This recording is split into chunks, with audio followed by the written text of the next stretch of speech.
नमस्कार दोस्तों। आज हम बीटीएस के world tour Arirang in Tokyo sketch को हिंदी में एक्सप्लेन करने वाले हैं। इस वीडियो में हमें बीटीएस के टोक्यो कंसर्ट के पीछे की तैयारियां, रिहर्सल, फनी मोमेंट्स और मेंबर्स की बॉन्डिंग देखने को मिलती है। वीडियो की शुरुआत बीटीएस मेंबर्स की स्टेज रिहर्सल से होती है।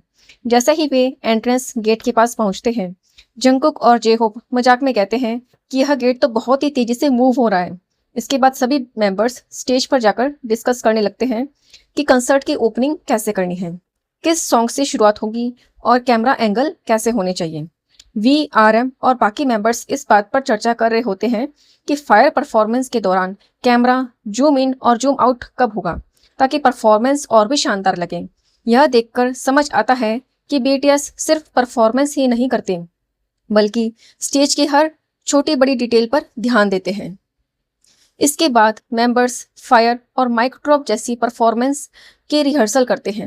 वे लगातार पोजीशंस, लाइटिंग इफेक्ट और ट्रांजिशंस को परफेक्ट बनाने की कोशिश कर रहे होते हैं ताकि ऑडियंस को बेस्ट एक्सपीरियंस मिल सके।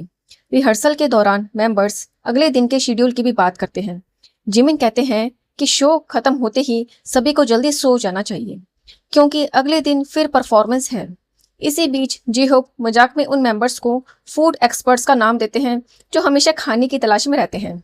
आरएम, जिन, वी और जेहोप इस बात पर खूब हंसते हैं और कहते हैं कि आखिर हम सब इतनी मेहनत भी तो खाने के लिए ही करते हैं। इसके बाद सभी मेंबर्स फिर उसी एंट्रेंस गेट के पास पहुंचते हैं और जंगकुक एक बार फिर उस तेजी से खुलने बंद होने वाले गेट को देखकर मजाक करने लगते हैं। अगले दिन कॉन्सर्ट वेन्यू पर जेहोप बताते हैं कि हुलीगन परफॉर्मेंस की ओपनिंग बहुत शानदार लगती है, लेकिन जापान में स्मोक इफेक्ट यूज नहीं कर सकते, जिसकी वजह से उन्हें थोड़ा अफसोस होता है। सभी मेंबर्स भी मानते हैं कि अगर स्मोक इफेक्ट होता तो परफॉर्मेंस और भी पावरफुल लगती। इसी दौरान आरएम जापानीज लाइंस की प्रैक्टिस कर रहे होते हैं ताकि कंसर्ट के दौरान जापानीज आर्मी से अच्छी तरह बात कर सकें।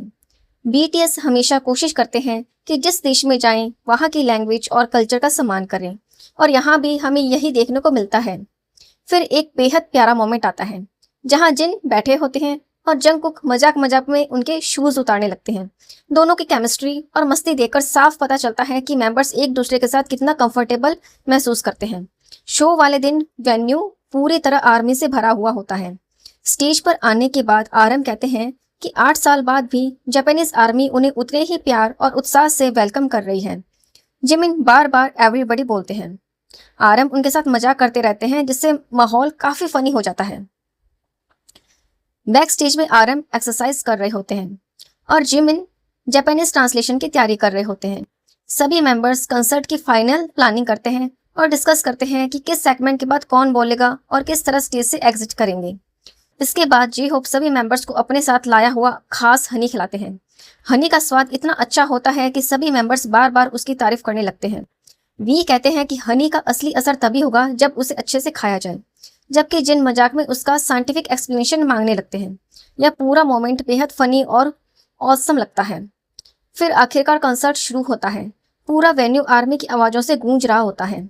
बीटीएस शानदार परफॉर्मेंसेस देते हैं और ऑडियंस के साथ खूब एंजॉय करते हैं। कंसर्ट के अंत में मेंबर्स जापानीज आर्मी का धन्यवाद करते हैं। जंगकुक कहते हैं कि आज फैंस के स्माइल और चीयर्स देखकर उन्हें बहुत एनर्जी मिली। जेहोप कहते हैं कि आर्मी की वजह से आज का दिन और भी खास बन गया। वहीं जिन अपना फेमस फ्लाइंग किस भेजकर फैंस के लिए अपना प्यार जाहिर करते हैं। शो खत्म होने के बाद बैक स्टेज में सभी मेंबर्स कंसर्ट के बारे में बात करते हैं। जिमिन मजाक में कहते हैं कि फायर परफॉर्म करते समय उनकी गर्दन जवाब दे देती है और वे सोच रहे हैं कि नेक की जगह बॉडी ज़्यादा मूव करनी चाहिए। इसके बाद सभी मेंबर्स साथ बैठकर डिनर करते हैं, नए नए जापानीज डिशेस ट्राई करते हैं और आराम से बातें करते हैं। वीडियो के आखिरी हिस्से में बीटीएस जापानीज लैंग्वेज की प्रैक्टिस करते दिखाई देते हैं ताकि कंसर्ट के दौरान फैंस से और बेहतर तरीके से कम्युनिकेट कर सकें। अंत में मेंबर्स जापानीज आर्मी से कहते हैं कि उन्होंने उन्हें बहुत याद किया और भविष्य में फिर मिलने का वादा करते हैं। आरएम भी फैंस से कहते हैं कि आज उन्होंने फोन्स की जगह अपनी आंखों से परफॉर्मेंस को एंजॉय किया, जो उनके लिए बहुत खास बात थी। कुल मिलाकर यह पूरा स्केच हमें बीटीएस की मेहनत, प्रोफेशनलिज्म, फ्रेंडशिप और आर्मी के लिए उनके प्यार की एक खूबसूरत झलक दिखलाता है।